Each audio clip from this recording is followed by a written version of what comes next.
Hello and welcome back to 365 Days with mxmtoon. I'm Maia, a singer, songwriter, video maker, Oakland native, and believer in nuance.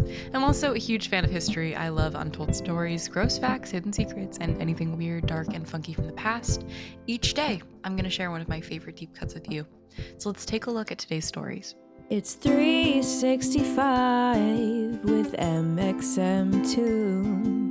New facts every day, so don't leave too soon. I'm gonna teach you stuff, no it won't be tough. Gonna go a year till you've had enough. It's 365 mxmtoon. Mother Teresa might be one of the most well-known household names in the world, synonymous with things like charity, peace, and sacrifice. But she was also a deeply controversial figure in her life and after her death. On this anniversary of her death in 1997, let's explore the life of this legendary woman. Let's reverse. Mother Teresa was born in 1910 in a city in southeastern Europe, in what is now the country of North Macedonia. Her parents were Catholics, and from a very young age, Teresa was obsessed with stories of Catholic missionaries and martyrs. At the age of 12, she decided she wanted to dedicate her whole life to religion. At 18, she left home to be trained at a convent in Ireland in preparation for a missionary career in India.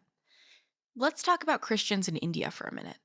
India has been the target of imperialism, enforced religion, and lots of other foreign interventions for ages.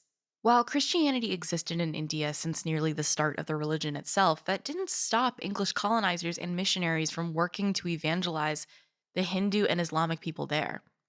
England's empire over India lasted from 1858 all the way until they finally withdrew in 1947.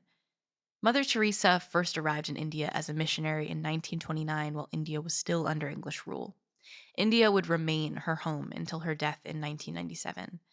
She took her vows in 1931 and adopted the name Teresa after the patron saint of missionaries. She moved to Kolkata, which used to be called Calcutta, and taught in a school there for 20 years. 20 years of a career, and the work she's known for hadn't even started. In 1946, she received what she called a message from God, that it was time to change her focus. She said, "I was to leave the convent and help the poor by living amongst them." She immediately got up, left her teaching post, obtained Indian citizenship, got basic medical training, and moved into what was then known as Kolkata's slums. After a few very difficult years, she founded the organization she is known for, the Missionaries of Charity. It was 1950, and she was 40 years old. The Missionaries of Charity focused on serving the poorest among the poor, people whose families had abandoned them, who were orphans, and who were at the end of their life and unable to pay for care. They focused on homes for people dying of AIDS, leprosy, tuberculosis, and ran clinics, shelters, schools, counseling programs, orphanages, soup kitchens, and dispensaries. Word got out about this nun who was short in stature but a giant in the Catholic Church's charity work. Soon, the Missionaries of Charity were expanding to other countries. In 1979, Mother Teresa received the Nobel Peace Prize. She became a household name, representing charity throughout the world. Here are a few of the more dramatic stories about her time leading the Missionaries of Charity. In 1982, she heard about a group of orphans who were ill or disabled and had been left behind in the middle of war in Lebanon. She helped negotiate a ceasefire and went in and rescued 100 children. In 1987, she visited the radiation victims of the Chernobyl disaster in Moscow. Her visit brought attention to their plight and the dangers of radiation. In 1988, she sent groups to help earthquake survivors in Armenia, a place where religious charity had been illegal for 60 years under the Soviet Union. The earthquake had killed an estimated 55,000 people. In 1997, at the age of 87, Mother Teresa died from heart issues. At the time of her death, the Missionaries of Charity operated 610 missions in 123 countries. In September 2016, she was canonized, which means she was declared a saint in the Catholic Church. Saints receive special respect and veneration in the Catholic Church, and believers will often pray for their help to connect with God. So, what about the criticism? While she is a highly honored person, she wasn't without critics, in life and after death. Her religious views, questionable medical practices, and the vulnerability of the people she served all play into some of the controversy. For example, because of her religious beliefs, Mother Teresa was adamantly against abortion and contraception. But controlling reproduction is one of the number one factors for communities to successfully leave poverty behind.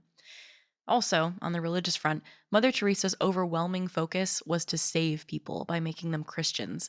Some people accuse the group of secretly baptizing dying people, regardless of their religion. Of course, she truly believed that she was helping save people from an eternity in hell, but that doesn't make it okay.